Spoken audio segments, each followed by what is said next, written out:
Bueno, desde el minuto, Rafael, estamos con Rubén Giustiniani y con Agustina Donet, diputados provinciales que están en búsqueda de renovar la banca. ¿Cómo están? Bienvenidos, muchas gracias por el tiempo. No, gracias por la invitación, un gusto estar acá con ustedes. Muchas gracias. ¿Qué tal, Agustina? Bien, muy buen día. Bueno, quiero empezar a recorrer lo que tienen ustedes como propuesta desde un lugar que considero que es muy importante y que es la base de una inclusión real y por ello una contención social, la educación.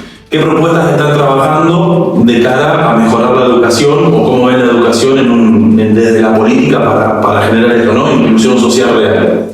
La educación está mal hoy, de cada 10 chicos, 5 no terminan la escuela secundaria. Nosotros proponemos una ley provincial de educación. Es una vergüenza que Santa Fe sea la única provincia del país que no tiene ley provincial de educación.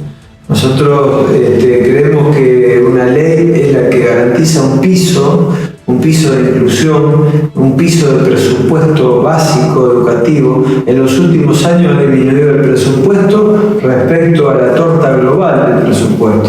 Del 34% que llegó a tener, hoy tiene el 27%. ¿Para qué presupuesto? Para que exista la infraestructura escolar necesaria, para que existan jardines de 3, 4 y 5 años, para que cada inicio del año no sea clases perdidas porque no hay acuerdo con el justo reclamo de los maestros y maestras. En ese sentido, creemos que la educación es la que iguala oportunidades y por eso debe haber una política de Estado a través de una ley que venimos insistiendo hace muchos años, que logramos 3 medias sanciones en la Cámara de Diputados y que el Senado nunca la ha tratado y que es una de las deudas pendientes de la provincia de Santa Fe. En Rafaela, de alguna manera, nosotros estamos expectantes por una obra que es la del hospital, ¿no? La del Hospital Nodal, que pasó la pandemia con muy poco movimiento. Es un hospital que hoy no está atendiendo bien las demandas de la gente y es un hospital en el que nos contaban que renunciaron 10 médicos en los últimos 12 meses. Entonces, ¿cómo se puede mejorar la salud pública? Poniendo fondos necesarios primero. La experiencia nuestra, yo fui secretario de gobierno con el primer gobierno de Hermes Wiener, de la Intendencia de la Ciudad de Rosario, y pasamos el presupuesto del 3 al 30%. Y ahí entonces dimos respuesta con un proyecto de salud, 2 cosas, presupuesto y un proyecto de salud, claro. Pasamos de la atención primaria en cada uno de los barrios de Rosario hasta el trasplante de médulas, hasta la atención de máxima complejidad desde la salud pública. Y aprendimos, vaya si aprendimos en pandemia la importancia de la salud pública, de salvar vidas a través, y la necesidad de la investigación, que fueron las vacunas que dieron la respuesta de la ciencia. Entonces, esto debe figurar educación, salud como las 2 patas prioritarias de cualquier gobierno. Y evidentemente que no hay ni presupuesto ni proyecto de salud y por eso están estas deficiencias. Trabajan mucho con problemas reales de la gente, lo he visto en distintas entrevistas, lo he visto en el trabajo que llevan adelante. Acá en Rafaela, por lo menos, que es lo que uno puede llegar a conocer de primera mano, hay una gran problemática con el tema de los alquileres. O sea, tanto para una familia tipo que se come la mitad de los ingresos, como desde la cuestión de los papeles para ingresar, que es muy complejo. ¿Hay alguna propuesta? ¿Tiene alguna propuesta que abarque el tema de los alquileres?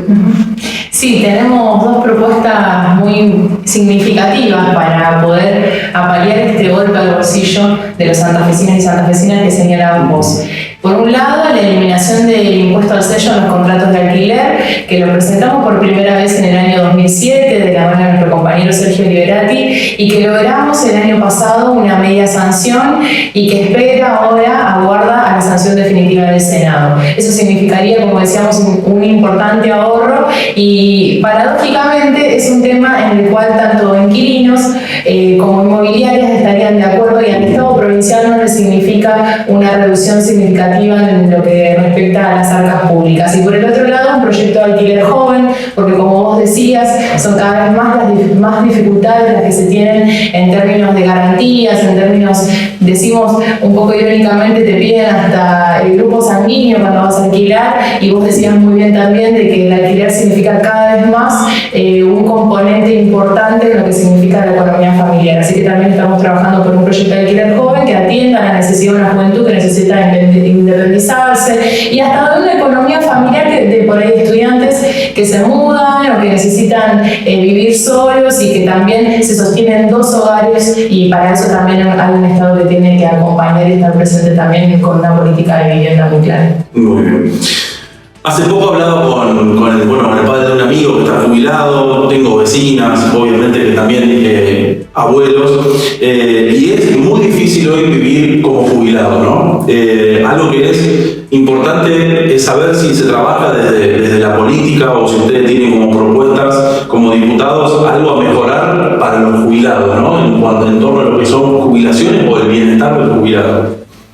Sí, yo logré la ley del 82% móvil como senador nacional, lamentablemente vetada por la presidenta Cristina Fernández en su momento, que hubiera significado que las jubilaciones no fueran de pobreza como son hoy. Hoy tenemos más de 5 millones de jubilados por debajo de la línea de pobreza, que cobrando la mínima, con 2 jubilaciones mínimas ni siquiera se puede paliar lo que es la canasta familiar.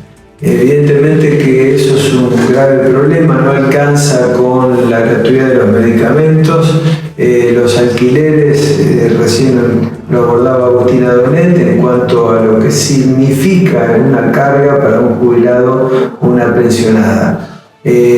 No solamente eso, no hay una política del Estado en cuanto a la tercera edad, a los adultos mayores, lo que significa una etapa de la vida donde a través del esparcimiento se debe dar respuesta, no solamente en clubes barriales, no solamente en lo que significa la posibilidad de que los jubilados y las pensionadas tengan un lugar, sino en la sociedad en general. El Estado debe tener una política hacia ellos que hoy no tiene ni el gobierno municipal, ni el gobierno provincial, ni el gobierno nacional. Por eso no es solamente poder tener acceso a una comida, a una vivienda digna, sino llegar a una etapa de la vida donde se dé respuesta desde otros aspectos que son fundamentales, y por eso nosotros también desde la legislatura venimos trabajando fuertemente en ese sentido.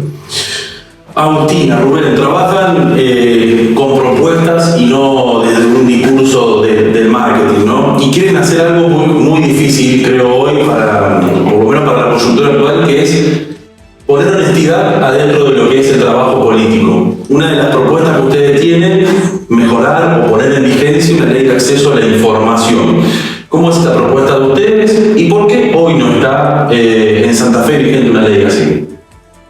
Bueno, yo hice público el contrato de YPF Chevron. La Corte Suprema de Justicia de la Nación me dio la razón cuando pedí que dejara de ser secreto algo que era fundamental, que es la explotación de las reservas naturales del país, las más ricas. La segunda reserva de gas no convencional más importante del mundo y la cuarta de petróleo no convencional más importante del mundo.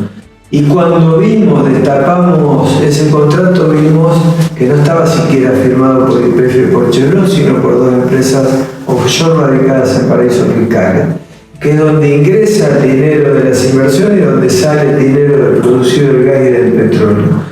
Conductos oscuros por donde se va dinero que tendría que quedar en el país y distribuirse de manera equitativa entre los argentinos. Por eso la transparencia es fundamental en el ejercicio de la política pública. Por eso es fundamental el acceso a la información que ustedes, los periodistas, deberían tener, que son la polea de transmisión hacia la sociedad. ¿Cuánto gana el presidente? ¿Cuánto gana un gobernador? ¿Cuánto gana un legislador nacional o provincial? ¿Cuánto cuesta una obra pública? ¿De qué manera se contrata? Que son en definitiva los dineros del pueblo que se debe rendir cuentas permanentemente. Por eso nosotros decimos que esta ley de acceso a la información, 9 medias sanciones se lograron en la Cámara de Diputados de la provincia y el Senado nunca la trató. Evidentemente que hay en la dirigencia, en alguna dirigencia política, una necesidad de mantener una opacidad del funcionamiento de la misma, y eso es lo que ha significado un alejamiento de la política de la gente. La política debe ser transparente, hablar de honestidad, poner el tema del derecho de acceso a la información para la sociedad es un tema clave de respuesta concreta a ser más decente la política. Bueno, desde ya les agradezco por el tiempo que tienen para venir hasta acá, para acercarse a contar a nuestros seguidores y a todos los ciudadanos desde este medio, desde Minuto Rafaela, sus propuestas.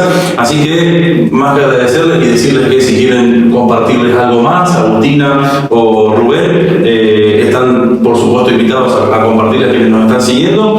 Y bueno, en estos 40 años de democracia, que se celebre de la mejor manera la elección y el sufragio, ¿no? Los cierres los Agustina. Cierren todos Agustina. Sí, como decía Rubén, ¿no?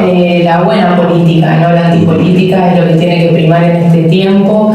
La política sana, la política honesta. No hay un dirigente político que haya trabajado más que Rubén Giustiniani en este sentido, en el sentido de aportar positivamente. Las mejores leyes han sido las que sacamos de recorrer, de visitar. Rubén tiene una trayectoria de un prestigio muy importante que la gente lo reconoce en la calle, los jubilados le agradecen por el 82% móvil, por esa lucha que significó, los jóvenes hoy por el voto joven, antes por la reducción de la mayoría de edad de 21 a 18 años, y podemos, prácticamente Rubén puede dar cátedra de tantos temas que ha trabajado en este tiempo, y por eso la gente debe pedir un voto de expectativa y de esperanza. La boleta naranja va a encontrar el logo naranja de igualdad. En nombre de Rubén Giustiniani le aseguramos que va a ser un voto de confianza que va a ser tributado con un trabajo y con mucha honestidad y transparencia, que es lo que la política, lo que la sociedad también demanda en este momento. Muy bien, muchísimas gracias. Gracias. Gracias.